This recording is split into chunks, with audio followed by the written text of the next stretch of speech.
Introduction to first aid. आज के lecture में हम स्टडी करेंगे कि फर्स्ट एड को हम कैसे इंट्रोड्यूस कर सकते हैं, फर्स्ट एड की क्या क्या डेफिनेशन होती हैं, फर्स्ट एड की एक्सप्लेनेशन के बारे में पढ़ेंगे और 5 कीज़ के बारे में पढ़ेंगे, इमरजेंसी केयर के बारे में पढ़ेंगे, फर्स्ट एड का पर्पस क्या होता है, एम क्या होता है, हम फर्स्ट एड करते ही क्यों हैं, और फर्स्ट एड की कुछ एग्जांपल्स, कुछ कॉमन एग्जांपल्स के थ्रू फर्स्ट एड को समझने की कोशिश करेंगे। एंड द लास्ट थिंग, हम फर्स्ट एड के प्रिंसिपल के बारे में पढ़ेंगे। फर्स्ट थिंग इज़ दैट जो वर्ल्ड फर्स्ट एड था, जो फर्स्ट टाइम यूज़ हुआ था 1878 में।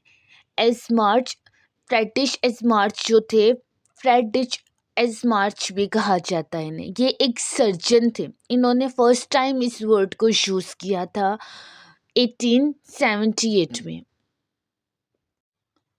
How we can define first aid, हम फर्स्ट एड को डिफाइन कैसे कर सकते हैं?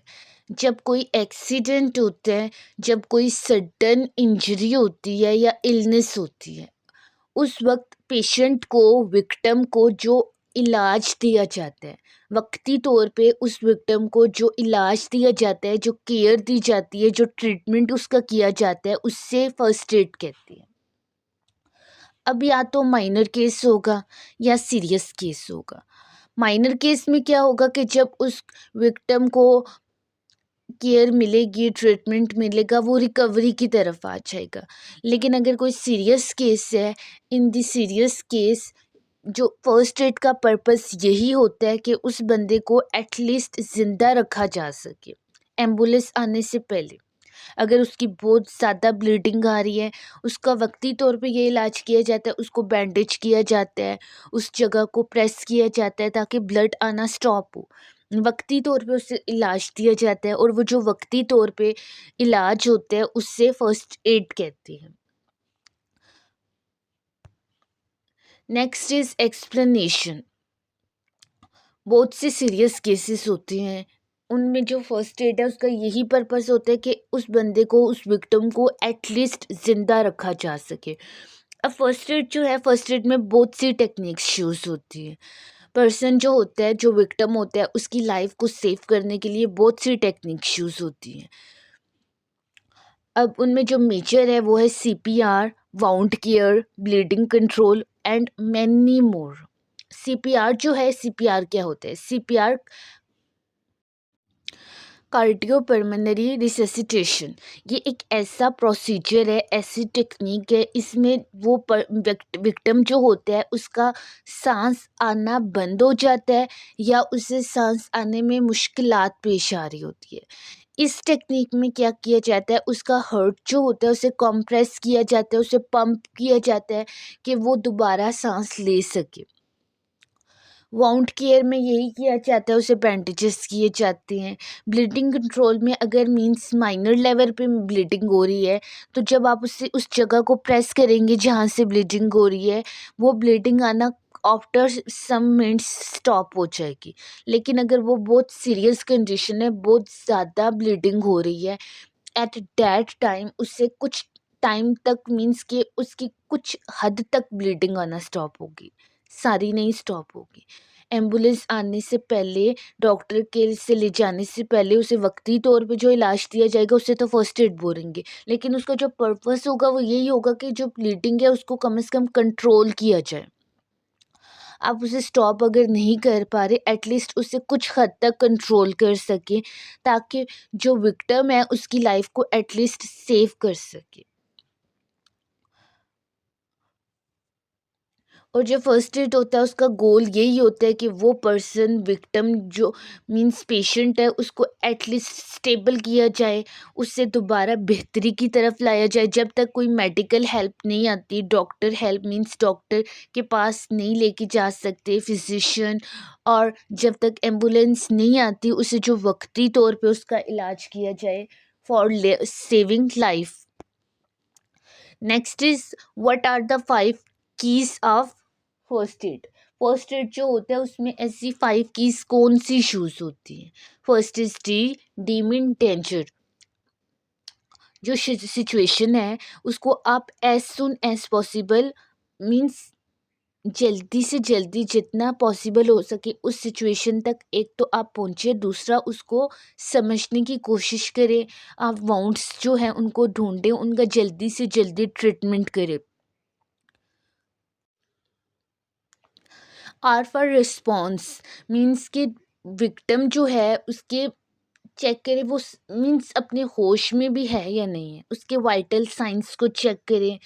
ए फॉर एयरवेज, उसकी एयरवेज को चेक करें, वो सांस ले रहा है या नहीं ले रहा, उसकी ब्रीथिंग को चेक करें। और circulation, C for circulation, again CPR, ऐसा बंदा जो सांस नहीं ले रहा या उसे सांस लेने में बहुत मुश्किलात पेश आ रही है, आप उसे CPR दें। CPR क्या होता है, जो हर्ट होता है, हर्ट को पंप किया जाता है, चेस्ट पे कंप्रेस किया जाता है कि वो दोबारा सांस ले।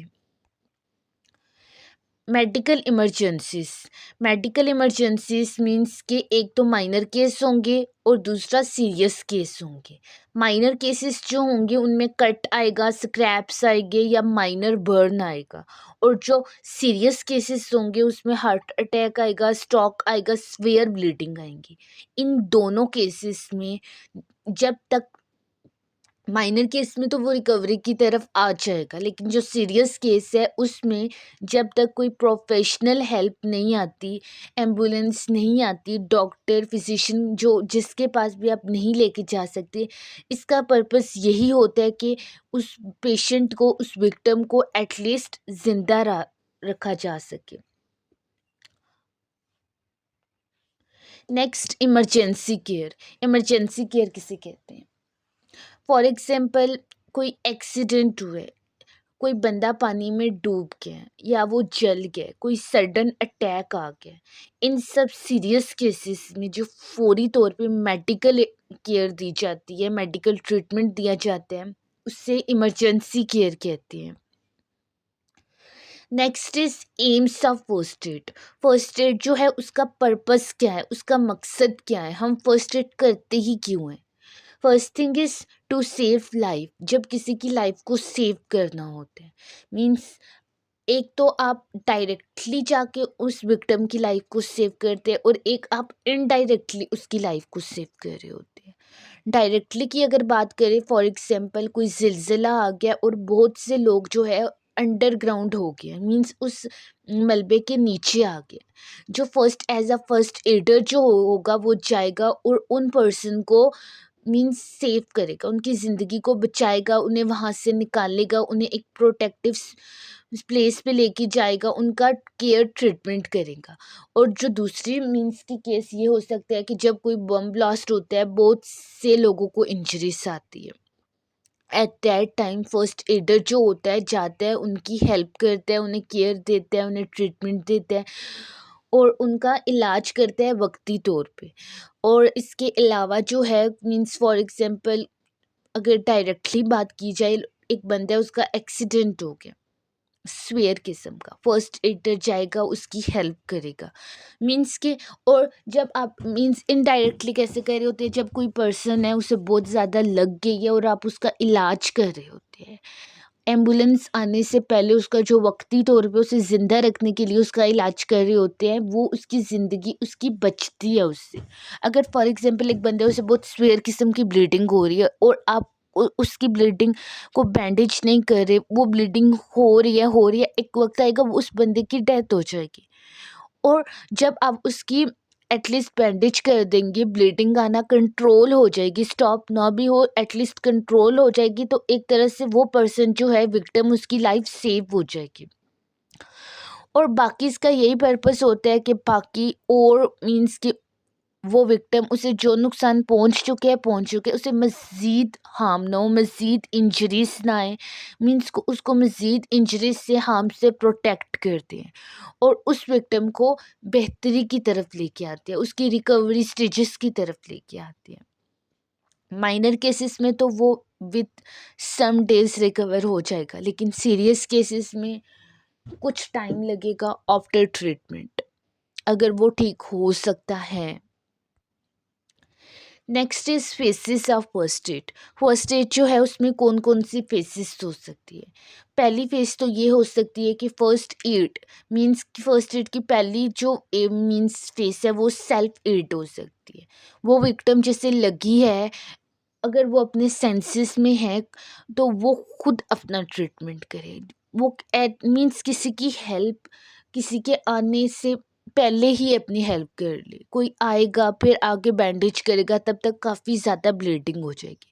फर्स्ट एड में ये होता है कि वो विक्टिम अपनी खुद मीन्स बैंडेज करे, खुद अपन खुद को ट्रीटमेंट दे, खुद की केयर करे। और जो नेक्स्ट फेज़ होती है उसमें किसी साथी से, किसी कंपेनियन से हेल्प ली जाती है। थर्ड स्टेज जो होती है वो इमरजेंसी ट्रीटमेंट होता है and the last stage is initial surgery. Examples, अब कुछ एग्जाम्पल्स के थ्रू फर्स्ट एड को समझने की कोशिश करते हैं। फर्स्ट जो है वो है फर्स्ट एड फॉर बर्न। एक बंदा है वो जल गया, उसके फर्स्ट एड में आप क्या करेंगे। सबसे पहली बात कि वो जिस चीज़ से जल रहा है आप पहले उसका कांटेक्ट ख़त्म करें, अगर उस चीज़ से खुद को दूर करें। अब जैसे बहुत छोटे से बच्चे होते हैं, बहुत सख्त किस्म की जब धूप होती है, वो जब भाई धूप फर्श पे चले जाते हैं, उनके पाँव जल रहे होते हैं। अब उनमें तो सेंसेस नहीं है, उस इतना छोटा बच्चा कि वो खुद को वहाँ से किसी शैडो प्लेस पे लेके जाए। लेकिन जो बड़े होते हैं उनमें तो सेंसेस होते हैं ना, तो फर्स्ट थिंग इज़ दैट कि वो बर्निंग प्रोसेस जो हो रहा है वहाँ से स्टॉप करे जहाँ से इंसान जल रहा है। नेक्स्ट थिंग इज़ दैट कि वो एरिया जो जल चुका है, जहाँ पे बर्निंग प्रोसेस हो गया है, उस एरिया को कूल करे। कोई running tap means running water जहाँ पे है वहाँ 15 to 20 minute 10 to 15 minute for some time अपने हाथ को पानी के नीचे रखे। एटलीस्ट वो एरिया जो है वहाँ पे ठंडक पहुँचे, वहाँ एरिया जो है वहाँ से इन्फेक्शन, कोई अगर बैक्टीरिया लग गया वो ख़त्म हो। उसको रनिंग वाटर के नीचे रखा जाता है, कूल वाटर के नीचे रखा जाता है, कोल्ड वाटर के नीचे नहीं रखा जाता। कोल्ड वाटर से वो क्या होगा, वो रिकवरी की जगह मज़ीद इंजरी की तरफ जाएगा। और जो आफ्टर मीन्स कि जब आप उसको टैप वाटर के नीचे वॉश कर लेंगे, देन आप उसको लूजली किसी बैंडेज से कवर करें ताकि कोई इन्फेक्शन ना हो, कोई बैक्टीरिया, कोई इंसेक्ट वहाँ पे सिट करे, इसके मीन्स रिजल्ट में कोई इन्फेक्शन ना हो।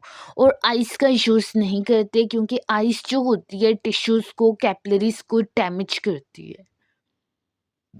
अगर बहुत सीरियस कंडीशन है मीन्स माइनर बर्न है, वो क्या होगा, टेम्पोरेरी केयर से, ट्रीटमेंट से बंदा रिकवरी की तरफ आ जाएगा। लेकिन अगर बहुत सीरियस केस है, you should seek medical attention. अब ये जो पिक्चर है, इस पिक्चर में यही बताया जा रहा है। फर्स्ट जो पिक्चर है उसमें क्या हुआ कि उसके ऊपर गर्म पानी गिरा है, पानी गिरने से क्या हुआ है, नेक्स्ट पिक्चर में उसका हाथ जल गया। थर्ड पिक्चर जो है उसमें उसने क्या किया, उसे रनिंग वाटर के नीचे अपने हाथ को रखा है फॉर सम टाइम, और आफ्टर दैट उसने अपने हाथ को बैंडेज किया है। और जो लास्ट पिक्चर है उसमें यही बताया जा रहा है कि आइस का यूज़ नहीं करते। आइस का यूज़ क्यों नहीं करते, बिकॉज आइस जो होती है टिश्यूज़ को फर्दर डैमेज कर सकती है। वो एरिया बहुत सेंसिटिव होता है उस वक्त, वहाँ पे मीन्स कि एक रेडनेस होती है और वो सूजा हुआ होता है, उस वक्त आइस का यूज़ करते ही नहीं है।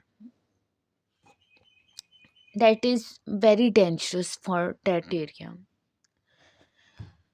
नेक्स्ट जो है केमिकल बर्न, मीन्स कि अब एक बंदा है वो केमिकल मीन्स किसी केमिकल के साथ उसने खुद को टच किया, खुद मीन्स के या गलती से टच हो गया या वो उसके ऊपर गलती से गिर गया, तो उससे क्या हुआ कि वो केमिकली उसका वो एरिया बर्न हो गया, क्योंकि केमिकल बहुत ही ज़्यादा सख्त और डेंजरस होते हैं। तो अब वो बंदा जल चुके हैं, उससे क्या करना चाहिए, for as a first aider उसकी हेल्प कैसे कर सकते। फर्स्ट थिंग इज़ दैट कि जहाँ पे केमिकल गिरा है आप उस एरिया को रनिंग वाटर के नीचे रखें और 10 to 15 एटलीस्ट 20 मिनट्स के लिए उस एरिया को वॉश करें ताकि वो केमिकल वहाँ से रिमूव हो जाए। अगर वो केमिकल आपके क्लोथेस पे गिरा है तो आपको चाहिए you should change your clothes, आप अपने कपड़ों को चेंज करें, वॉश आउट करें या चेंज करें एट जो कर सकते हैं एट दैट टाइम। और आप सिचुएशन देखिए कि आपको वो केमिकल लग कहाँ से रहा है, या आपको पता ही नहीं है लग कहाँ से रहा है, वो दोबारा लगेगा। इसलिए आप पहले जो है उसकी वजह जो है वो देखिए। और ग्लव्स का यूज़, जब आप लैब में होते हैं आपको चाहिए ग्लव्स का यूज़ करें, लैब कोट का यूज़ करें फॉर श्योर ओन सेफ्टी। और जब आपका रोज़ का केमिकल्स के साथ काम होता है आपको चाहिए आप एहतियात करें, केयरफुल रहें, खुद को कॉन्टिमिनेट मत करें केमिकल्स के साथ, सेफली हैंडल करें हर चीज़ को। अब ये पिक्चर है, इस पिक्चर में यही बताया जा रहा है, जो फर्स्ट पिक्चर है वो केमिकल्स है, जो सेकंड पिक्चर है वो केमिकल उसके हाथ पे गिर गया है, थर्ड पिक्चर जो है उसने उस केमिकल को क्या किया, वॉश आउट किया, केमिकल को रिमूव किया। और लास्ट पिक्चर में ये बताया जा रहा है कि जब आप लैब में होती हैं आपको चाहिए आप ग्लव्स का यूज़ करें, विदाउट ग्लव्स आप किसी चीज़ को टच मत करें। अक्सर कहा जाता है कि लैब में पानी तक ना पिए, खाना मत खाएं लैब में। अगर आपके हाथों पे कोई रिंग्स है, ज्वेलरी है, आप जब लैब में जाते हैं उन्हें उतार दें ताकि कोई कंटेमिनेशन उनके साथ ना लग जाए, या उनसे कोई कंटेमिनेशन आपकी जो प्रैक्टिकल्स कर रहे हैं, जो टेस्ट कर रहे हैं वहाँ पे ना लग जाए। उसके अलावा नेल्स की प्रॉपर कटिंग करें, एवरीथिंग एवरी सिंगल थिंग का ख्याल रखें।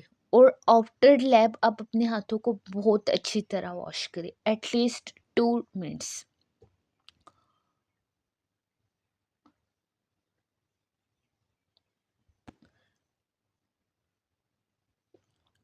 2 मिनट्स आप जब करेंगे ना वो बहुत ज़्यादा, अगर कोई बैक्टीरिया है वो भी वॉश आउट हो जाएगा। लेकिन टाइम नहीं होता ज़्यादातर, 2 सेकेंड 60 सेकेंड, लेकिन कुछ टाइम ज़रूर करना चाहिए। अब नेक्स्ट केस है, दैट इज़ ड्रॉनिंग। इसमें क्या होता है कि बंदा अगर पानी में डूब रहा है या डूब चुका है, आप उसकी हेल्प कैसे करेंगे, एज अ फर्स्ट एडर आप उसकी हेल्प कैसे करेंगे। अब एक बंदा है वो पानी में डूब गया, आपको चाहिए अगर आप उसकी हेल्प करें एज अ फर्स्ट एडर, आप डायरेक्ट पानी में छलांग मत लगाएं, आपको अपनी सेफ्टी का भी ख्याल रखना है। अब कुछ लोग होते हैं उनके बहुत क्लोज वन होते हैं, वो उनके पीछे छलांग लगा जाते हैं, ये भी नहीं देखते पानी कितना गहरा है, ये भी नहीं देखते पानी का फ्लो कितना तेज़ है, मीन्स नथिंग, कुछ भी नहीं देखते और पानी में छलांग लगा देते हैं।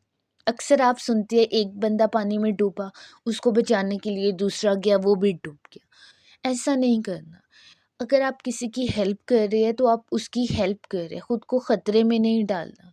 आप पहले देखिए पानी कितना गहरा है, अगर पानी ज़्यादा गहरा नहीं भी है तो आपको स्विमिंग भी आती है या नहीं आती, या ऐसे ही कूद पड़े। आप मीन्स एक अपनी सेफ्टी का ख़्याल रखना है। उसके अलावा जब उस पर्सन को लैंड पे लाया जाता है, पानी से निकाल दिया जाता है, आप फर्स्ट मीन्स सबसे पहले उस देखिए वो साँस ले भी रहा है या नहीं ले रहा। देन उसको आप सीपीआर प्रोवाइड करें। सीपीआर मीन्स हार्ट को पंप करें, हार्ट को कंप्रेस करें ताकि वो दोबारा साँस ले सके। अगर वो अपने सेंसेस में नहीं है एट दैट टाइम उसको सीपीआर प्रोवाइड करें।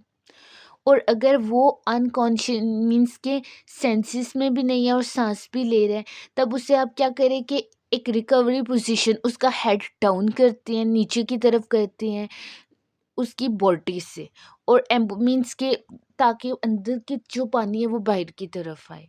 एम्बुलेंस को बुलाया जाता है और उस पर्सन को मीन्स के कोशिश की जाती है कि वो दोबारा सांस ले सके, सीपीआर प्रोवाइड करके, आर्टिफिशियल ब्रीथिंग प्रोवाइड करके। अब ये पिक्चर है, इस पिक्चर में यही बताया जा रहा है, फर्स्ट जो पिक्चर है उसमें बंदा पानी में डूब रहा है। सबसे पहला जो साइन है वो यही है कि आप खुद को खतरे में मत डालें। आप जो फर्स्ट एडर है उसकी लाइफ भी इम्पोर्टेंट होती है। आप खुद को रिस्क में मत डालें, आप उसकी हेल्प करें लेकिन खुद को खतरे में डाल के मत करें। पानी की डेप्थ देखें और बहुत सी टर्म एंड कंडीशंस देखें, देन उसकी हेल्प करें। नेक्स्ट है कि आप उस विक्टिम को पानी से निकालें किसी तरह। थर्ड है कि उसको ज़मीन पे लिटाया जाता है। और फोर्थ में उसकी जो एयरवेज होती हैं उनको ओपन किया जाता है, वो दोबारा सांस ले सके। सीपीआर उसको प्रोवाइड की जाती है, वो उस सांस मीन्स के उसको हार्ट को कंप्रेस किया जाता है, वो दोबारा सांस ले। इमरजेंसी जो होती है कॉल वहाँ की जाती है इमरजेंसी सर्विसेज पे फॉर हेल्प। नेक्स्ट है इलेक्ट्रिक शॉक। इलेक्ट्रिक शॉक जो होता है मीन्स कि अगर एक बंदे है उसे करंट लग गया, आप उसके फर्स्ट एड में क्या हेल्प कर सकते हैं as a first aider. First thing is that कि आप डायरेक्टली जाके उस बंदे को टच मत करें। आप मेन स्विचेस की तरफ जाएं, जाके मेन स्विच को ऑफ करें जहाँ से करंट की सप्लाई हो रही है। एट दैट केस उस वक्त आप बहुत एग्जॉस्ट है, आपको स्विचेस नहीं मिल रहे। अब जब तक लाइट ऑफ, जहाँ से बटन से लाइट ऑफ नहीं होती, आप तब भी उस पर्सन को टच ना करें। जब मीन्स कि जहाँ से सप्लाई हो रही है पावर वो ऑफ हो जाती है, देन आप जाएं उस बंदे की ब्रीथिंग चेक करें, वो सांस भी ले रहा है या नहीं ले रहा, उसको सीपीआर प्रोवाइड करें, एम्बुलेंस को कॉल करें, मेडिकल हेल्प सीख करें। ऑलमोस्ट हर केस में सीपीआर आ रहा है। सो आपको बेसिकली सीपीआर का कॉन्सेप्ट पता होना चाहिए, ताकि अगर कोई भी केस हो, इन केसेस के अलावा कोई केस हो, आप उस पे भी वर्कआउट कर सकें। फॉर एग्जाम्पल अब स्नेक बाइटिंग होगी, उस केस में आप क्या करेंगे। एक बंदा है वो स्टेयर्स से गिरा है, उसके फर्स्ट एड में आप क्या करेंगे। एक पर्सन है उसे हेड इंजरी आई है, उसके मीन्स के फर्स्ट एड में आप क्या करेंगे। ऐसे ये 2 to 3 एग्जाम्पल्स हैं, आपने ऐसे बहुत से केसेस को फाइंड आउट करना है और एज अ फर्स्ट एडर आप उसकी क्या हेल्प कर सकते हैं, आपने वो अपने माइंड से सोचना है। और माइंड से अगर ना भी सोचे, आप उसका प्रॉपर मीन्स की केयर ट्रीटमेंट देख लें, आप एज अ फर्स्ट एडर क्या कर सकते हैं। अब ये जो पिक्चर है, इस पिक्चर में यही बताया जा रहा है, जो फर्स्ट पिक्चर है वहाँ पे क्या है कि आपने जो पावर है उसको टर्न ऑफ करना है विक्टिम के पास पहुंचने से पहले। दूसरा क्या है कि आपने उस विक्टिम की कंडीशन देखनी है, वो सांस भी ले रहा है या नहीं ले रहा, वो होश में भी है या नहीं है। उसकी मीन्स कि अगर वो सांस नहीं ले रहा, अगेन उसको सीपीआर प्रोवाइड करनी है। सीपीआर हर जगह यूज़ हो रहा है, आपको सीपीआर का कॉन्सेप्ट क्लियर होना चाहिए। कार्डियोपल्मोनरी रिससिटेशन, इसमें हर्ट जो होता है, हर्ट को पंप किया जाता है, हर्ट को कंप्रेस किया जाता है ताकि वो अगेन पंप करे। लास्ट वन जो है, लास्ट पिक्चर में यही बताया जा रहा है, आप इमरजेंसी सर्विसेज पे कॉल करें। हार्ट अटैक, अब एक पर्सन है उसके साथ हार्ट अटैक जो है की कंडीशन हुई है, हार्ट अटैक उससे हुआ है, आप उसके फर्स्ट एड में क्या कर सकते हैं। फर्स्ट थिंग इज दैट जब फर्स्ट एड होता है, चेस्ट पेन होती है, आर्म्स पेन होते हैं, आप उस पर्सन को, उस विक्टिम को कंफर्टेबल फील करवाने की कोशिश करें। उसे ज़मीन पे घुटनों के बल बिठाने की कोशिश करें। अगर वो ज़मीन पे नहीं बैठ सकता, उसे चेयर पे बिठाने की कोशिश करें।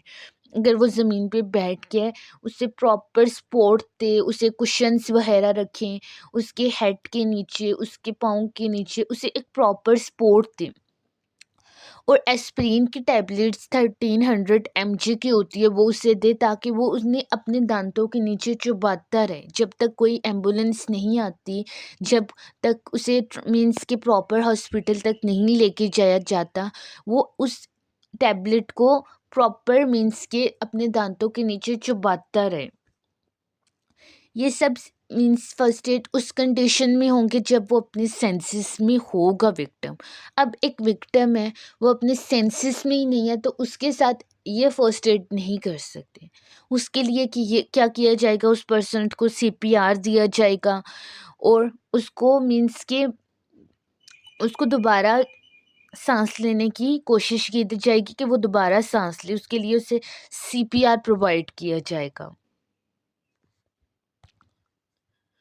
अब पिक्चर है, पिक्चर में यही बताया जा रहा है कि उसे घुटनों के बल बिठा रहा है कंफर्टेबल पोजीशन में और उसे टैबलेट दी है 300 mg की एस्पिरिन की कि वो उसे अपने दांतों के नीचे चुबाए। नेक्स्ट है heat stroke. Heat stroke means कि जब बहुत ज़्यादा गर्मी फील होती है, उसकी हीट स्ट्रोक हो जाते हैं। अब इस कंडीशन में क्या करेंगे, फर्स्ट थिंग इज़ दैट अगर सूरज के नीचे बहुत गर्मी हो गई है तो आप या किसी रूम ऐसा है जहाँ पे बहुत ज़्यादा गर्मी है, या आप किचन में हैं, किचन में बहुत ज़्यादा एक्सट्रीम किस्म की गर्मी है और आपके साथ हीट स्ट्रोक की कंडीशन आई है, तो आप फर्स्ट थिंग इज़ दैट आप किसी अगर धूप पे है तो छाँव की जगह पे जाए।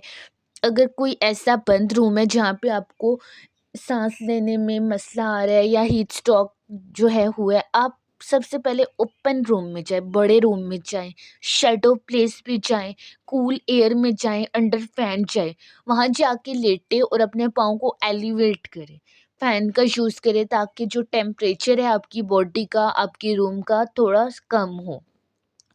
अगर उसके बावजूद मीन्स कि बेहतरी नहीं हो रही, देन आप कोल्ड कंप्रेसर यूज़ करें। उसमें क्या किया जाता है, जो कोल्ड टॉवल होता है उसको अंडर नेक रखा जाता है ताकि जो आपकी बॉडी की हीट है वो उस टॉवल के ज़रिए बाहर आए और आपकी बॉडी जो है उसको ठंडक पहुँचे।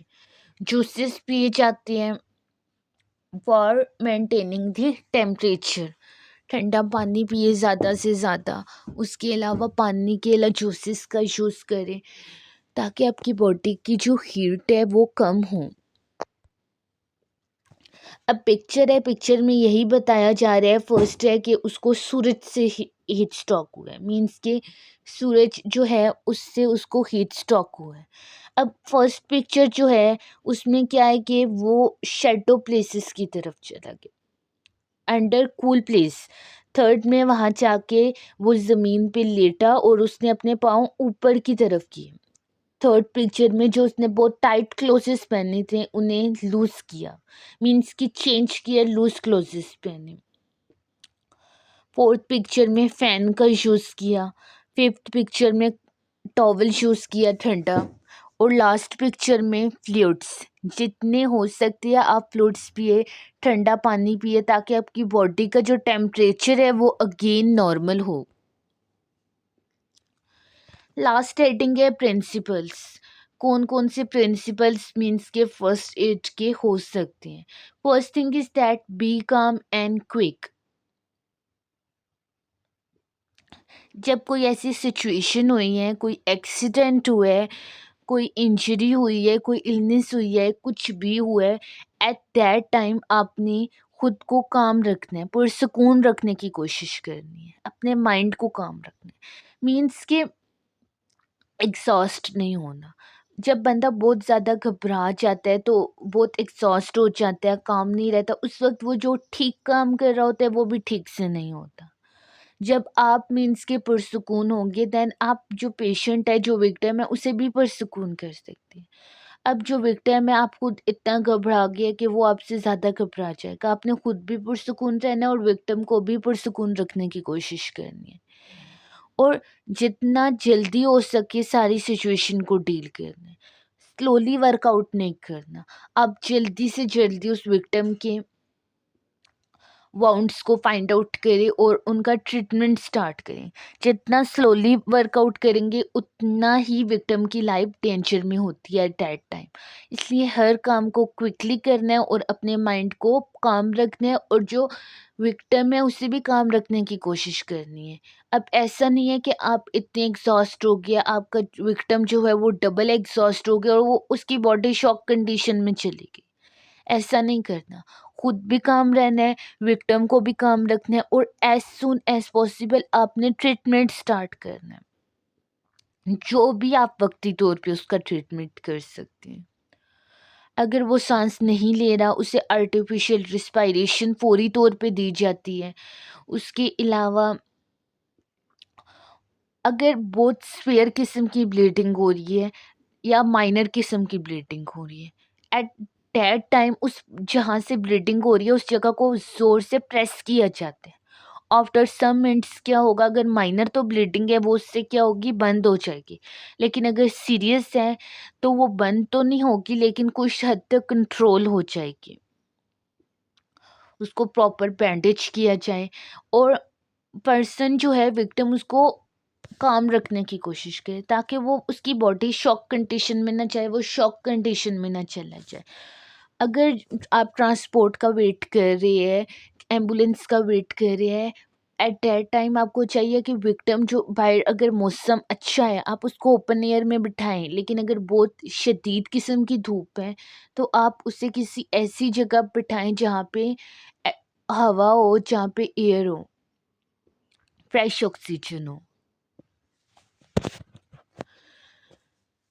नेक्स्ट है कि आप उस विक्टिम के लिए ट्रांसपोर्ट का अरेंज करें, किसी भी पास मेडिकल जहाँ पे ट्रीटमेंट उसको मिल सकते हैं,